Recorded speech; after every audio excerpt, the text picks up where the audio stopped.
I'm R.BHUSHAN, a frame motivator and guide to IAS aspirant, international motivational speaker, leadership trainer, CEO, coach, political strategist, and policy advisor. Planning 27. This fact I've taken from Edwin E. Bobber book. What are the products and or services you will offer? If you know your customer, your own ability to produce product or services for them, you will know the areas for which you should be developing product and services. Don't just think, however, in terms of your machinery or what you can produce. Think also in terms of your customer needs. Even if you can't produce for particular needs, you may be able to offer the product or services by partnering with another organization. Today, such partnering is very prevalent. Differential advantage. The advantage you can gain by having something that is different from the competition and adds value to your product or service in the customer's mind. Here are some questions you should ask yourself about your product or services when doing your planning. What is the differential advantage that my product or services has overcome else? What are the features? What are the features and benefits of each of my offerings? What is the competition offering? What does a comparative analysis of competitors offering and our sales? What are the wants and needs of customer or end users? How much of it can we sell? What will our profits be? How long will it take to obtain a return from our investment in a particular product or services? What is your return or investment ROI? What are your core competencies? Core competencies are probably the factor least examined or recognized by the management. Even worse, core competencies needed to move into a new areas of opportunity are rare.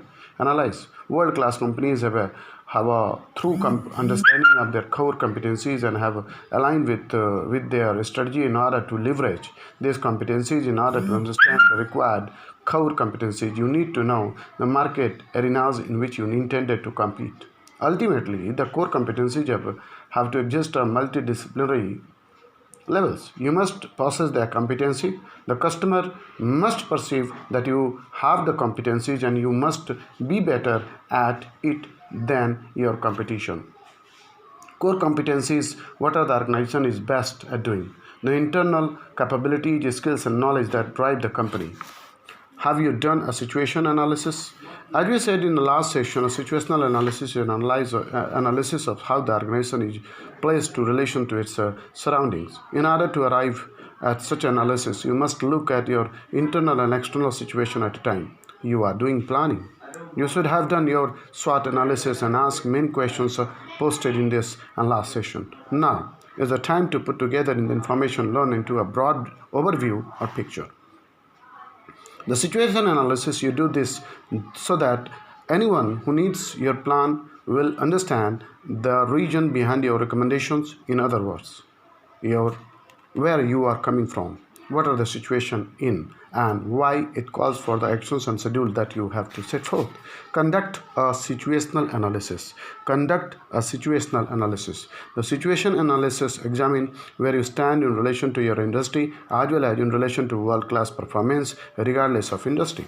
What are the barriers you need to overcome? The most obvious barrier that prevent your organization from achieving your goals may be recognized, but more subtle ones may not. Directly competition may be the first barrier pointed out. In fact, a more important barrier might be lack of an effective distribution network. The